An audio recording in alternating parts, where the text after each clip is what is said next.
America has stood down enemies before, and we will do so this time. None of us will ever forget this day, yet we go forward to defend freedom and all that is good and just in our world. Thank you, good night, and God bless America. President Bush addressing the country last night at 8:30 with reassurance and determination in his tone. Now, many people here in Connecticut are turning to religion to help them through this national tragedy. People who gathered at the First Church of Christ in West Hartford yesterday formed a human chain of love. Meanwhile, Jews at Bethel Temple prayed for peace. It's America. That really, it's too shocking, too near, right? New York, Washington. It's unbelievable to think that this country, this wonderful country, had to suffer such a disaster. We were all so upset at everything that had happened and just really overwhelmed with emotion. And we felt that we just couldn't stand around in silence.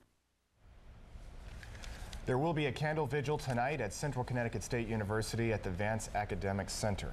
Now, that service is one of several scheduled in Connecticut today. In Glastonbury, there will be services at St. Dunstan's Church starting at 8 o'clock this morning. That's only 90 minutes from now. Tonight, the town of West Hartford will hold a community prayer service. That will happen on the Town Hall patio at 6 tonight. At 7:30 tonight, there will be an interfaith service at St. Bernadette Church in New Haven. That will be held by the Interfaith Cooperative Ministry and the New Haven Clergy Association. Also at 6 o'clock tonight in Hartford, there will be services at the South Congregational Church on 227 Main Street. It's 6:31 now. Life does resume today, and no matter what happens, weather is always important to all of us. So Miles is here this morning with what we can expect today. Good morning, Miles. Good morning, Miles. Good morning, David and Ellie. Yes, the sun is rising right now over Hartford and this resilient, great nation of ours. It is a new day, and it's going to be a good one, too. Here's what we got outside. It's currently clear, and it's 59 degrees, 80% humidity. The wind's generally light. Let's take a quick look at the satellite picture, and you'll see generally clear skies across the region. We do have Hurricane Erin way off to the east of us. Let's go to the Weather Pro here, and that'll show us the satellite picture. There you go. And you can also see there is a high pressure pushing into the region. Also a cold front off to the north and to the west, and that is going to move in our direction tomorrow, and it will give us a chance for some rain late tomorrow. You can see Hurricane Erin moving off, not a problem for anything but the shipping lanes perhaps, and Tropical Depression number 8 down to the south will be moving into Florida. There's tomorrow's weather map. You can see Friday we could actually see some clouds in the morning, but an improving weather map as we go into the rest of the day. Today and tomorrow we're up into the 70s. Friday and Saturday and Sunday we're in the 60s, so cooler, and a few showers late tomorrow, but today and most of tomorrow will be dry. David, Nellie, back to you. All right, thank you so much, Miles. Now to recap what's going on this morning. Yesterday, 8:45, the first jetliner crashes into one of the towers at World Trade Center. The second one crashing about 18 minutes later. 4 total airlines hijacked. All crashed, about 266 people on board those 4 planes. Obviously, thousands of people involved in New York at World Trade, and then 800 people, up to 800 in the Pentagon in Washington. Devastating day yesterday, and that's certainly underscored in some of the papers that you'll be reading this morning. This is the front page of the Hartford Courant, and talk about a remarkable headline: Act of War with chilling precision. Terrorists deliver death as America watches helplessly. We've also got the New York Post for you, and it echoes the same headline. Should I give it to you, David, to get a closer shot of that? Camera 3. It says Act of War, echoing the same sentiment as the Hartford Courant. And yesterday we heard a number of references to Pearl Harbor. The front page of the Boston Globe, playing upon FDR's famous statement back in 1941, that was a day to live in infamy, a new day of infamy, according to the Boston Globe. Some of the headlines underscoring a stunning day yesterday. Today is a day to move forward, to try to cope the best we can, and we're here to do what we can to provide all the information that we have for you as it comes in. Of course, some of the major questions that we have today: who did this, why did it happen, and so on, we still don't have, frustratingly enough. Information continues to flow in this morning. Obviously, no casualty numbers yet, although there are estimates. You mentioned earlier around 800 at the Pentagon, estimates at the World Trade Center going up to the thousands.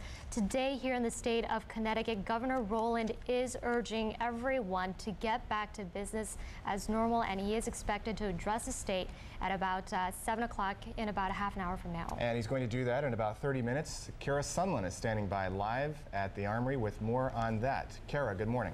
Good morning to both of you. The governor is expected to arrive here within minutes because he is expected to address the state at 7 o'clock. He'll go into the fish tank, is what it's called, just over there, and be briefed by all of his high-level staffers. Many of the military personnel have not even gone to sleep since yesterday. A lot of tired faces around here, and a lot of people just still trying to take it all in. Our leaders and our military, they may be our protection, but it is difficult to understand still what happened yesterday in New York and with our neighbors. The governor is urging everyone to go back to work. He's reopening state and federal buildings. He's asking people to go back to school, and he's promising Connecticut residents that they are safe. He's also promising to assist New York in any way he can with machinery as well as hospitals to rescue people. In the meantime, he's asking Connecticut residents for their prayers and to stand strong. I believe that the people of Connecticut have the faith and the resolve to get through this crisis and to help our neighbors in New York, and I'm counting on them. This will be Connecticut at its best, reaching out to our neighbors and to our Connecticut residents that have been impacted by this tragedy. Thank you very much. Again, as everyone is still reeling from this, the governor is trying to instill a sense of security, a sense of normalcy, that things are going to return, at least in operation, to a normal level. Of course, in our hearts, that's not happening. But again, he'll be here at 7 o'clock in the morning to talk about what Connecticut is doing to help New York. Yesterday, he said he was in communication at least 3 different times with Governor Pataki, and we expect him to do that as well. Basically, he's promising to answer whatever calls are needed. As far as people at home and what they can do, he's saying the best thing you can do right now is go and donate blood or your time to some counseling services. We'll have the governor for you live coming up at 7 o'clock. Let's go back to you for now. Kara, I know you're gathered with some reporters there at the State Armory. What are their feelings about this? What's the ambience like there? Right now, the ambience is quiet. In fact, a lot of the other stations, as you know, in the market have the national news going on, and so some of the reporters haven't trickled in yet. They'll be here, I'm sure, for the 7 o'clock live address. But I can tell you, we were all here last night for several hours, even after we were released from our stations, just staying here and watching all the monitors and just wanting to feel the presence of others and get that information as it's coming. Usually, people are pretty chatty around here. They talk on the phones. They go to the Dunkin' Donuts across the street. That's not happening. People many times are just sitting in silence watching the various television monitors to see what information is coming out. Like I said, still sort of in disbelief that all this is happening and that we have to tell people about it. Right. It is. It's a horrible day. All right, Kara, thank you very much. Obviously, we'll check back in with you in about 20 minutes for the governor's live address at 7 o'clock. Thank you so much, Kara. Now, we still don't have a complete official list of the victims on board the hijacked planes, but we do know that a former Connecticut man is among the dead. Peter Hansen grew up in Easton, near Bridgeport. He was on board one of the planes that crashed into the World Trade Center. Hansen described hijackers with knives on the plane during a cell phone call to his father. He and his wife and daughter were flying to California to visit his wife's mother. His father, Lee Hansen, still lives in Easton. Number of different angles that we're following for you in the way of live reports around the state this morning.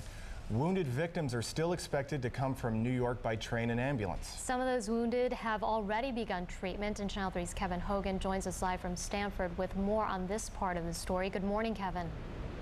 Good morning, Ellie. As the scene right behind me looks like it does any other typical day here, except possibly fewer commuters. Now, a lot of commuters we talked to say they're going to take the cue from Governor John Rowland, who was here last night at the Office of Emergency Management's command post, asking everybody to do what they can and especially return their life to normalcy. Go in, get everything done, hopefully get things done as easily as possible. I would say in the industry, people have been very accommodating, and it's people have really come together, helped other people out, and just really a matter of getting your job done and going home to your family. 125th Street, ready for terminal track number 5. They're a little fearful of it, according to what happened yesterday, and of course everybody's a little bit disgruntled and displeased about the Twin Towers because they were that was a symbol of New York City. And obviously this morning those symbols are gone now, but the local hospitals remain open, able to take in counseling and anybody who's been traumatized by this disaster. There are also counselors set up in other regional centers, and we are told also that the Office of Emergency Management is coordinating a large effort of volunteers, both fire and police personnel from Connecticut, who want to go and assist and help and relieve those emergency workers in New York who are probably at this hour very, very tired. Dave and Ellie, back to you. To say the least. All right, thanks, Kevin. So much, Kevin. Good to see the trains moving behind you in the background. Kevin Hogan from Stanford. We'll hear from him again later this morning. Now, hundreds of officials with the New York Fire Department, and this is one of those stories yesterday of heroics. Hundreds of New York firefighters were killed yesterday while they were trying to save others at the World Trade Center. So in a show of solidarity, 22 Hartford firefighters have packed up and driven down to New York to do whatever they can to help. Before they left, the chief warned them their jobs will be hard.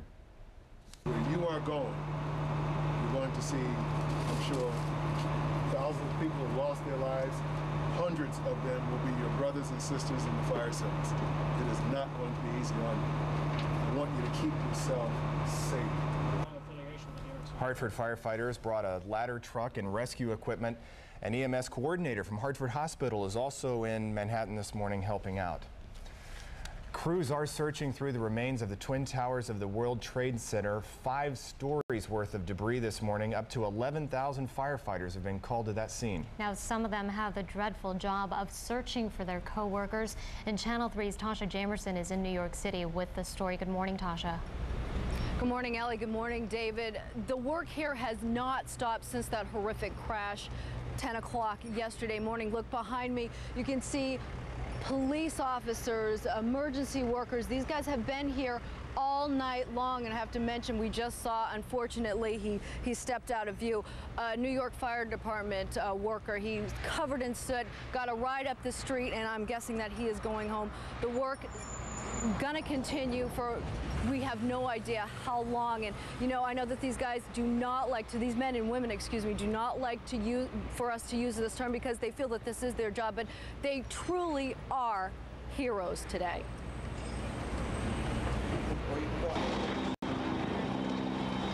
This is what rescue crews are dealing with. Unbelievable destruction, almost unbearable carnage. A whole lot of things. The building was totally demolished. The bottom part of the building was in flames. The top part of the building was totally gone. And the second building collapsed later on in the afternoon. Everyone ran for cover, and it's about how it ended. It was totally devastating. These men and women bravely dealing with that devastation that is now ingrained, burned into our history. The history Paula Trasellis doesn't know how she'll explain to her baby. I'm thinking about the world, and I'm thinking about that it's so calm and quiet everywhere, and at the same time people might be buried alive, dying in this very moment, and I just wish I could help. I wish I could do something. And that is definitely the feeling here, a feeling of helplessness, but also a feeling of desperately wanting to help. Scott and I were talking, it truly is eerie here, and to tell you how eerie, we were driving, our satellite truck operator Frank, our photographer Pete, and I driving down the street trying to get to our satellite truck, see a figure on the side of the road walking toward the subway station. It was Scott. Nobody else on the street. Scott Haney walking on the street. We picked him up. We came here. It's very surreal, and I know I keep saying that, but it really, really is. It does not feel like this is happening. Unfortunately, it is. Scott said about an hour ago, we are going to get through this. We are Americans, and I have to tell you, I was just viewing some video from a gentleman we spoke to about a half an hour ago. He had just come up from Ground Zero, and striking figure in the video, the American flag still waving proudly amongst all of that rubble down there. Ellie and David, back to you. Tasha, you made an interesting remark earlier this morning. You were talking about how to be standing where you are. There's a pervasive smell of dust and smoke throughout the whole area still.